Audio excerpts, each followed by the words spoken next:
Students, special structure 70 ही का प्रयोग बहुत ही इंपॉर्टेंट स्ट्रक्चर है, जिसमें no sooner dot dot than का प्रयोग, hardly oblique scarcely dot dot when का प्रयोग होता है, या as, just as soon as का प्रयोग होता है। अब इस पर क्या होता है कि स्पार्टिंग या इंप्रूवमेंट का क्वेश्चन खूब बनता है। सब्जेक्ट के पूर्व जो हेल्पिंग वर्ब आता है ना, कभी डिड कभी है, स्टूडेंट उसमें कंफ्यूज रहता है, परेशान रहता है। आज इस स्ट्रक्चर का अर्थात इस सेंटेंस का पूरा पोस्टमार्टम होने वाला है, तो आज के बाद डाउट एकदम क्लियर। शुरू करें, चलते हैं। देखिए, एक सेंटेंस आएगा इस स्ट्रक्चर में, सबसे पहले तो इसको समझिएगा, और अच्छे अच्छे लोग इसमें फेल है।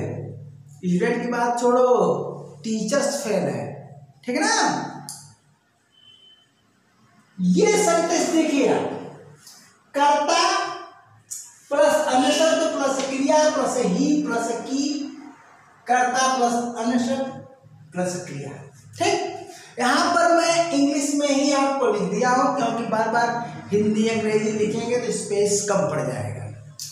तो कर्ता प्लस अन्य शब्द प्लस क्रिया प्लस ही तक जो है यह प्रिंसिपल क्लास है। जानते ही हैं कंजंक्शन की पूर्व क्या होता है, प्रिंसिपल क्लास, और कंजंक्शन से लास्ट तक जो है आपका सबऑर्डिनेट क्लास होता है। अब वह सबऑर्डिनेट क्लास चाहे नाउन क्लास हो, चाहे एडजेक्टिव क्लास हो, और चाहे एडवर्ब क्लास हो। तो यहाँ पर सबऑर्डिनेट क्लास न लिख करके सीधा उसका मैं काइंड लिख दिया हूँ। चूंकि अभी क्लास नहीं पढ़ाया हूँ तो आपको थोड़ी दिक्कत आएगी, लेकिन समझाने की कोशिश मैं करूँगा, प्रयास करूँगा कि आप समझ जाएंगे। सीधे सीधे यह क्या है, की से, कंजंक्शन से जो भी क्लास शुरू होगा कंजंक्शन की से, वो सबऑर्डिनेट क्लास होता है। अब सबऑर्डिनेट क्लास अगर एडवर्ब का कार्य करता है, ठीक ना, तो वह एडवर्ब क्लास कहलाता है। नाउन का कार्य करता है तो नाउन क्लास कहलाता है। एडजेक्टिव का कार्य करता है तो एडजेक्टिव क्लास कहलाता है। तो यहाँ पर जो है सबऑर्डिनेट क्लास एडवर्ब का कार्य करेगा, क्योंकि यह समय को बता रहा है, समय सूचक। तो जब भी सबऑर्डिनेट क्लास समय सूचक होता है तो वह हमेशा एडवर्ब क्लास ही होता है, ठीक है ना। तो अब चलते हैं, हम आगे बढ़ते हैं। इस तरह का सेंटेंस आएगा तो बिना एग्जांपल दिए तो आपको समझ में नहीं आएगा। तो स्ट्रक्चर पर पहले आप ध्यान दीजिए, फोकस करिए। अगर इस स्ट्रक्चर को समझ लेंगे तो स्टार्टिंग में जो गलतियां आप करते हो, इम्प्रूवमेंट में आप गलतियां जो करते हो, आज के बाद समाप्त। तो क्या करते हैं, इस स्ट्रक्चर में हम जो करते हो प्रिंसिपल क्लास को प्रिंसिपल क्लास ही रखते हैं। देखिए सेम, और दो सेंटेंस दो तरह का मैं बना देता हूं, ठीक ना। करना क्या आपको है, की को जो कहते हो बरकरार रखना है। यानी जब की को हम जो कहते हो रखेंगे तो इधर वाला क्या होगा, प्रिंसिपल क्लास रहेगा। ये देखिए प्रिंसिपल क्लास है, प्रिंसिपल क्लास है, ओके।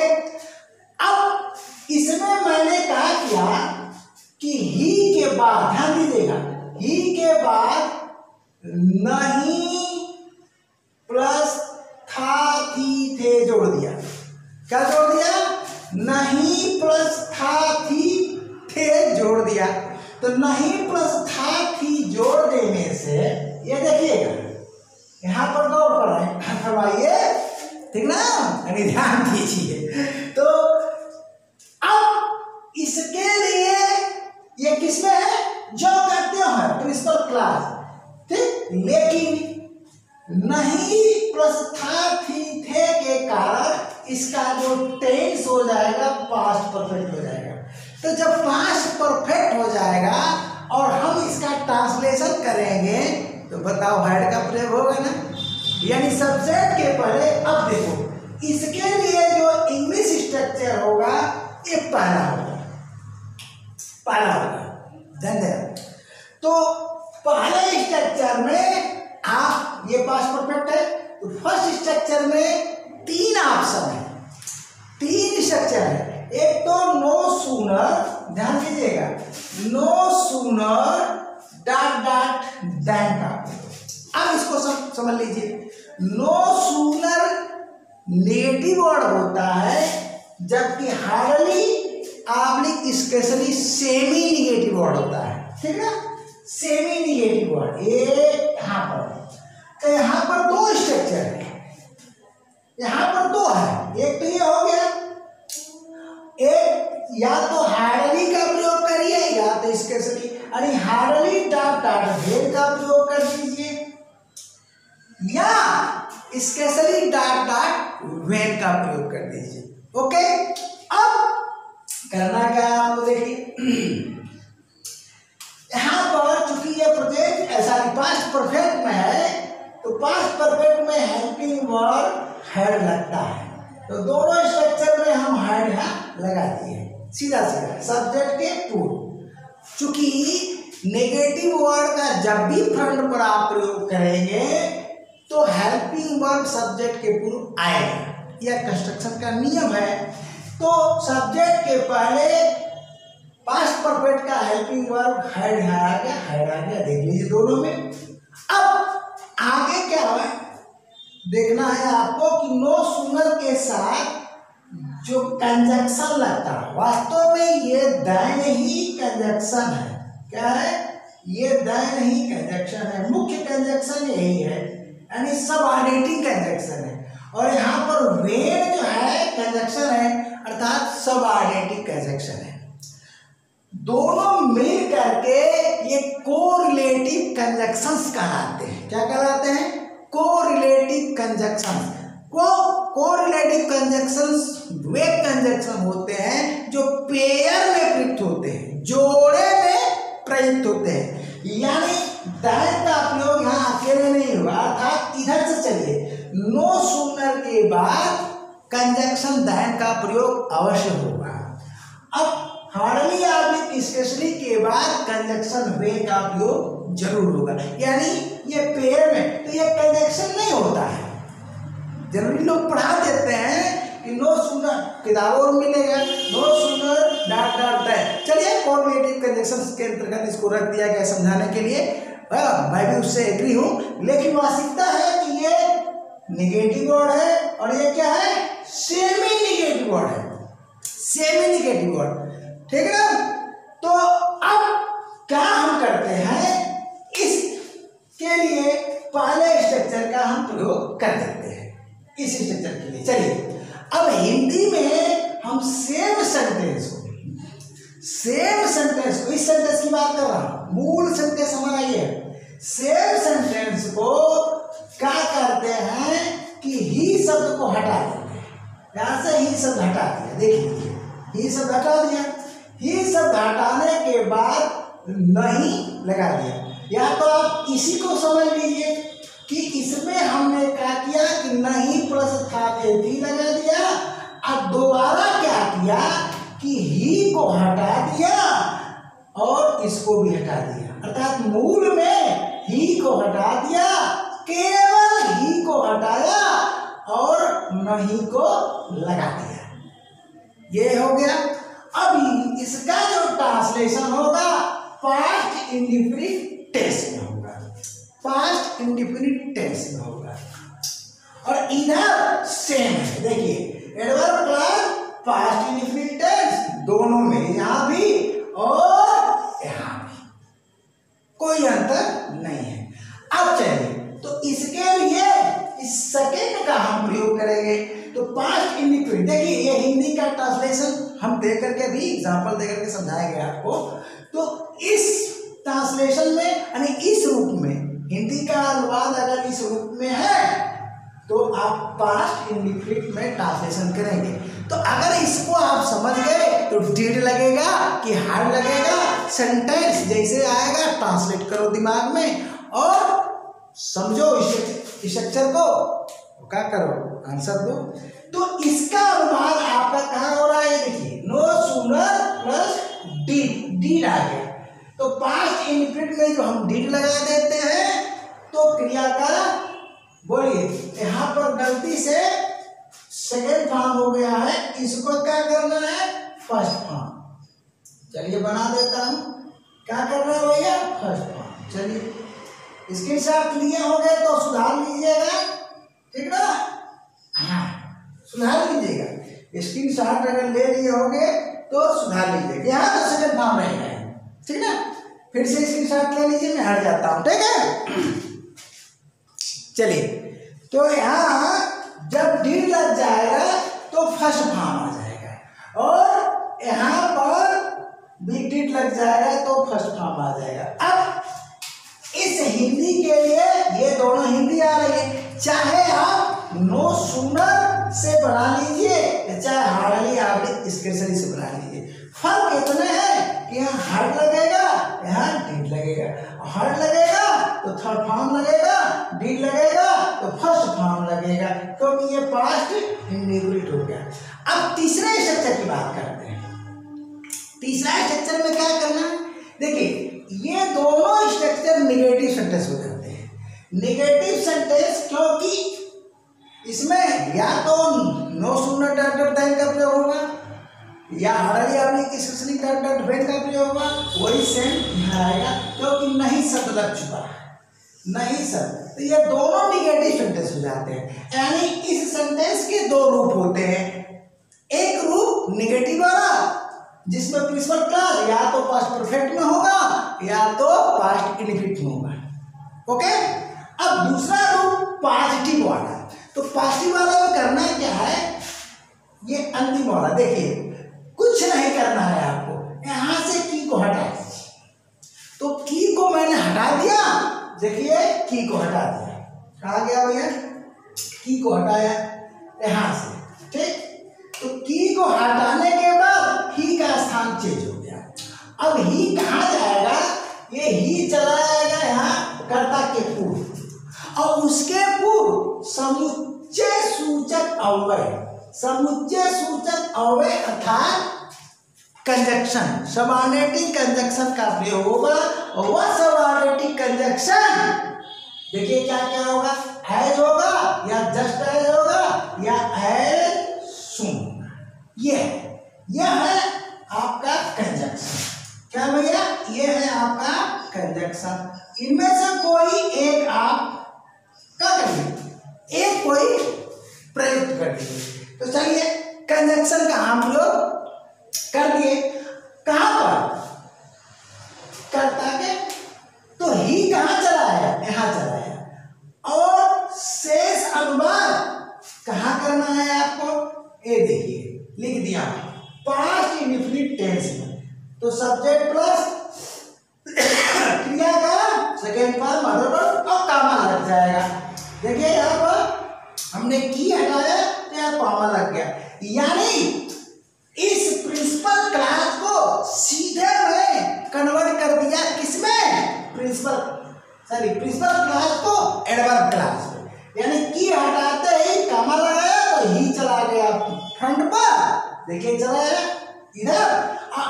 सबसे पहले समुच्चय सूचक अव्यय का समुच्चय बोधक कर लीजिए, समुच्चय सूचक कर लीजिए, यानी कंजक्शन का प्रयोग हो गया, ठीक। अब कामा यहाँ लग गया, यानी प्रिंसिपल क्लास चेंज हो गया एडवर्ब क्लास में। अब ऐसा जब आप करोगे तो एडवर्ब क्लास चेंज हो जाएगा प्रिंसिपल क्लास में।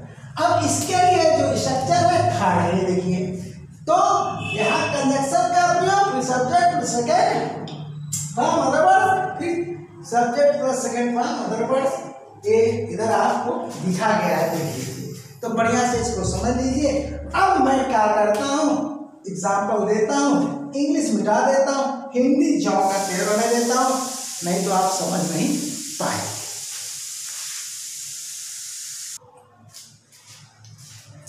चले एक सेंटेंस मैंने लिया, मैं घर से निकला ही था कि वर्षा होने लगी। देखिए मैं घर से निकला ही, ठीक ना,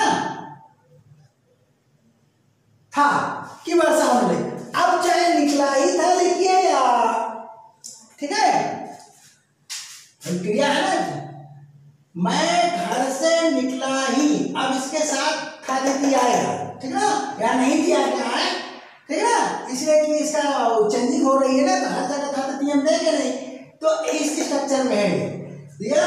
मैं घर से निकला ही, अब चाहे था लगा वो ना लगा कोई फर्क नहीं हुआ, ये देखिए, इसलिए मैंने यहाँ नहीं दिया, ठीक है। मैं घर से निकला ही की वर्षा होने लगी, या मैं घर से निकला ही था की वर्षा होने लगी, तो यहाँ पर था थी थे जरूरी नहीं है, लेकिन यहाँ पर जरूरी है, ठीक है ना, जैसे यहाँ पर नहीं जरूरी है। तो इस स्ट्रक्चर को आप समझना है कि यहाँ पर था थी हो भी सकता नहीं हो सकता, तो मैंने दिया नहीं है। मैं घर से निकला ही की वर्षा होने लगी, या मैं घर से निकला ही था की वर्षा होने लगी, दोनों वाक्य सही है। चलते हैं, अब इसके भाव में आता है, इसका सेंस क्या, अर्थात मतलब क्या। तो पहला मतलब है ये, देखिए इसमें मैच कराइए, देखिए मैं घर से निकला ही, ठीक है, नहीं था कि वर्षा होने लगी, यानी घर से मैं निकल ही नहीं पाया था, ये भाव हुआ। मैं घर से निकला ही नहीं था कि वर्षा होने लगी, यानी दरवाजे के बाहर गया ही नहीं था, घिर गया, घर ही में घिर गया, ठीक ना, यानी the work is not done, निकलने का काम नहीं हुआ, इसका मतलब पास्ट परफेक्ट है। तो ऐसे वाक्यों में आप हैड का प्रयोग कर दीजिए, कर दिया, ये देखिए हैड का प्रयोग आपने कर दिया, तो चाहे नो सूनर से बनाइए, चाहे हार्डली से बनाइए, चाहे स्केर्सली से बनाइए, तीनों से सही हो जाएगा। अब चलते हैं नेक्स्ट जो सेंस है इसका, मैं घर से निकला नहीं कि वर्षा होने लगी, यानी मैं दरवाजे के बाहर निकल चुका था, द्वार तक पहुंच गया था, और वर्षा होने लगी तो मुझे वापस आना पड़ेगा, या तो मैं भीग के जाऊं या तो वापस आ जाऊं, ये कंडीशन है। तो पहली कंडीशन में दरवाजे से बाहर हुआ ही नहीं था, यानी वर्क का है, the work is not done, ठीक है ना।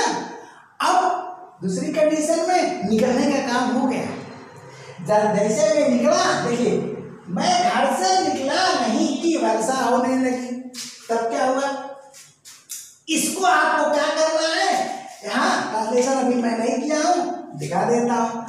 पहले वाले को इसको मैं मिटा दिया, चलिए मिटा दिया, हाँ ये मिट गया। अब मैं क्या करता हूँ कि सेकंड वाले पर यहाँ निशान लगा देता हूँ, ये देखिए, यानी यहाँ पर ये हो गया, ठीक।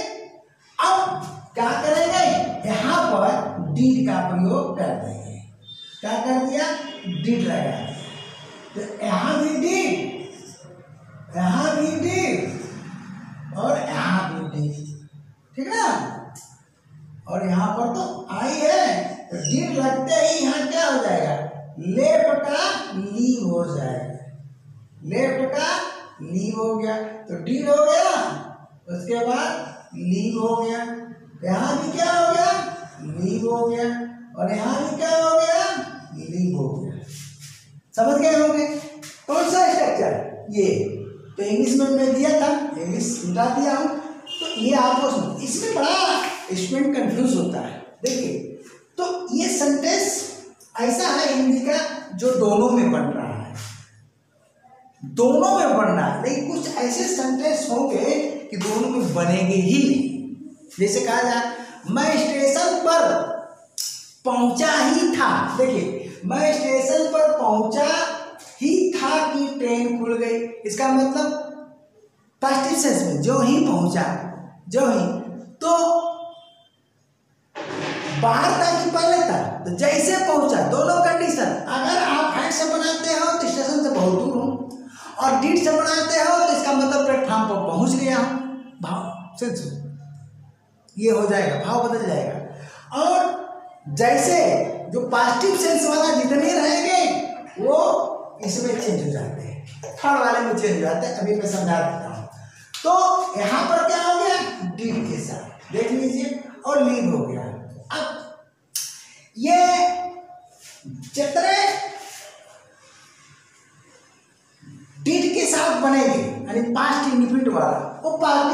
चेंज हो जाएंगे, लेकिन जो 5 परफेक्ट वाला है वो नहीं चेंज होगा। तो अब चलिए नेक्स्ट सेंस पर चलते हैं। मैं घर से निकला, देखिए यहाँ पर हमने क्या चेंज किया था, मैं घर से निकला नहीं की वर्षा होने लगी, यानी चौखट से जैसे बाहर गया, यानी जो ही बाहर गया वर्षा होने लगी। तो ये तो निगेटिव में है। अब हम क्या करते हैं, इस नहीं को हटा देते हैं। तो जैसे हम नहीं को हटाएंगे तो की भी हटेगा, देख लीजिए। तो जब की भी हटेगा तो क्या होगा कि यहाँ पर कामा लग जाएगा, यहाँ क्या लग जाएगा, कॉमा लग गया। ये देखिए कामा लग गया, कामा लग गया। अब यहाँ पर हम फ्रंट पर ये जोड़ दिए, ये कंजक्शन जोड़ दिया। अब इस कंजक्शन के साथ क्या हो गया, जैसे जैसे ही जो ही मैं घर से निकला वर्षा होने लगी, ये बन गया। यानी डिड वाला जितना भी सेंटेंस होता है वो पॉजिटिव सेंस में चेंज किया जा सकता है, एज से, जस्ट एज से, या एज सुन एज से। तो नहीं हटा करके की हटा करके देखिए चेंज हो गया, एज या just as soon as, I left home. मैं घर से निकला नहीं था, मैं घर से तो निकल ही नहीं पाया था, लेकिन मैं घर से निकला नहीं की वर्षा होने, यानी जो ही निकला चौखट के बाहर पैर रखा, दरवाजे पर गेट के बाहर हुआ, वर्षा होने लगी, भाग के अंदर आ गया। यानी डीड वाला जितना भी रहेगा वो इसमें चेंज हो जाएगा, किसमें, एज आर्मिक जस्ट एज। यानी इस सारे सेंटेंस को आप इसमें चेंज कर सकते हैं, लेकिन हार्ड वाला चेंज नहीं होगा, ये आपको ध्यान देना है। तो एज आर्मिक just as soon as, I left home, it began to rain. अब यहाँ पर एक खास और बात बता देता हूँ, इसको मिटा करके, वर्षा होने लगी। हालांकि इस पर मैं बनाऊंगा, स्ट्रक्चर बना दूंगा, लेकिन आपको एडवांस में समझा दे रहा हूँ। यहाँ पर इट बिगेन टू रेन है, बहुत आता है इस पार्टी में, इट बिगेन टू रेन है, तो रेन के बाद इंफिनिटिव लगता है। लेकिन अगर आप यहाँ पर स्टार्टेड शब्द लिख दो, स्टार्टेड लिख दो, तो टू रेन रेनिंग में चेंज हो जाएगा, यानी जिरन बन जाएगा।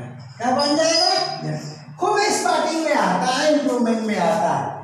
तो इट स्टार्टेड रेनिंग, तो इस स्ट्रक्चर में हम चाहें तो इट मतलब ट्रांसलेशन में, स्ट्रक्चर में, ट्रांसलेशन में, सेंटेंस में इट बिगेन टू रेन की जगह इट स्टार्टेड रेनिंग लिख सकते हैं, हर जगह लिख सकते हैं। तो ख्याल है अच्छा लगा होगा, ठीक है ना। अगले क्लास तक के लिए tata bye bye, thank you.